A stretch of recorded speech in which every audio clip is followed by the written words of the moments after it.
Thondaradipodi Alwar. In earlier episodes, I have presented 5 chapters from my book titled Alwars, the Vaishnava Saints. This is the 6th chapter of the book dealing with Thondaradipodi Alwar. Chapter 6 Thondaradipodi Alwar.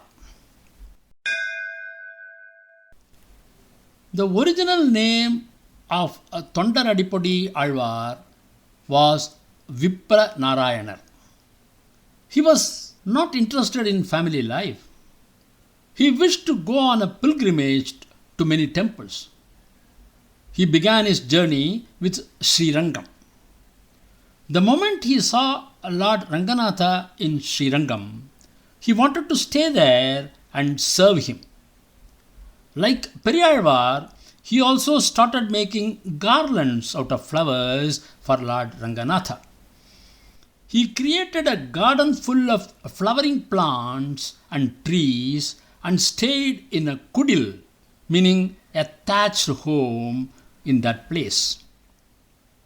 There lived a Devadasi, meaning a court dancer, by name Devadevi in that place called Srirangam. Devadevi and her sister went for a dance performance in the court of the Chola king. On the way back, Devadevi saw Vipranarayana's garden. She was so impressed by it that she wanted to meet the owner and make him like her. Her sister advised her that Vipranarayana was only interested in serving the Lord and it was not possible to charm him. Devadevi challenged her sister that if she was not able to charm Vipranarayana in 6 months' time, she would become her sister's slave. To achieve her objective, Devadevi dressed herself in a simple sari and fell at the feet of Vipranarayana. When Vipranarayana inquired, Devadevi said that due to her sins in the previous births, she was born as a Devadasi but did not want to be one anymore. She also told Vipranarayana that she wished to help him in his service to the Lord.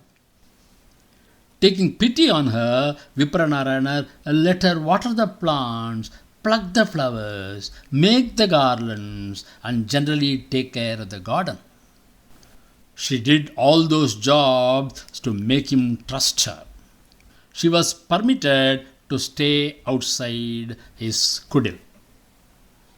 After some months, one day it rained very heavily and Devadevi was drenched.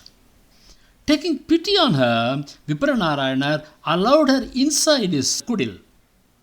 Once she got in, she seduced him and then left him. Vipranarayana got obsessed with her and yearned for her. He went to her house and stood hesitantly at the door. In order to rescue Vipranarayana from the charm of Devadevi, Lord Vishnu took a human form. He picked up a golden utensil from the temple vessels. He brought it to Devadevi, offered it to her, and said that he was a Manavala Dasan sent by Vipranarayana. He also informed her that Vipranarayana was waiting outside. Devadevi asked Vipranarayana to come inside her house. The next day morning, when the temple was opened, it was found that a golden utensil was missing and it was reported to the king. The king made an enquiry and found that the vessel was given by Vipranarayana to Devadevi. The king arrested Vipranarayana and put him in prison. Lord Vishnu came in the king's dream and told him that Vipranarayana was not the thief and he had only come as a Manavala Dasan. The Lord asked the king to release Vipranarayana. The king thereupon released Vipranarayana, apologized to him and sent him home. Vipranarayana thereafter realized his mistake. He came out of the charm of Devadevi and continued his floral service to Lord Ranganatha and sang hymns in his praise. Devadevi also gave all her property to the Lord and did service like cleaning etc. at the temple. Having gone through a traumatic experience with Devadevi, Vipranarayana never looked back, and since then he became a staunch devotee and called himself the dust at the feet of the devotees, meaning Thondaradipodi Alwar. He composed 2 poems, namely Thirumaalai, a garland for the Lord, and Tirupalli Ezhuchi, waking up the Lord. Thirumaalai comprises of 45 pasurams and Tirupalli Ezhuchi consists of 10 pasurams. The verses of Tirupalli Ezhuchi are sung for waking up Lord Ranganatha. All his verses are in praise of Lord Ranganatha, the presiding deity of the Srirangam Ranganatha Swami temple. His pasurams are really marvelous compositions, and one is certain to get moved by the devotion and longing for Lord Ranganatha. He sang only in praise of Sri Ranganatha of Srirangam and not any other place. His verse starting with Pachaima Malaipol Meni is the most popular verse and commonly chanted in all Vishnu temples during day-to-day worship and during festivals. And this song is like this.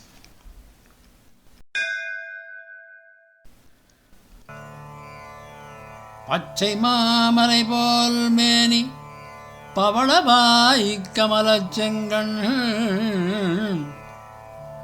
Pachaima Malaipol Meni Pavadavai Kamalachengan Achuta Amarare Ayardam Kolunde Yanum Achuta Amarare Ayardam Kolunde Yanum இச்சுவை தவிரையான் போய் இந்திர லோகமாளும் இச்சுவை தவிரையான் போய் இந்திர லோகமாளும் அச்சுவை பெரினும் வேண்டேன் அச்சுவை பெரினும் வேண்டேன் அரங்கமான கருளானே அச்சுவை பெரினு வேண்டேன் அரங்கமான கருளானே.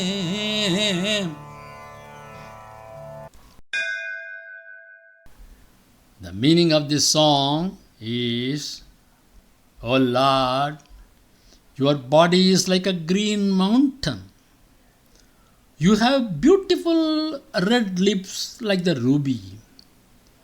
Your eyes are red and broad like a lotus.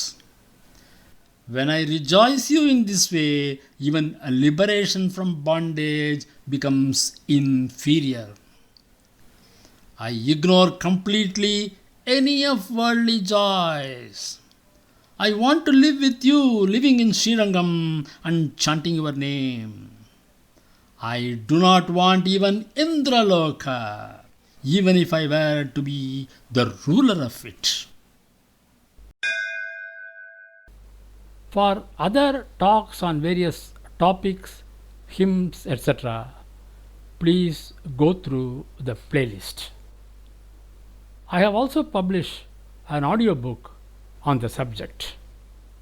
The link for the book, titled Alwars the Vaishnava Saints, and the audiobook are given in the description part of this video.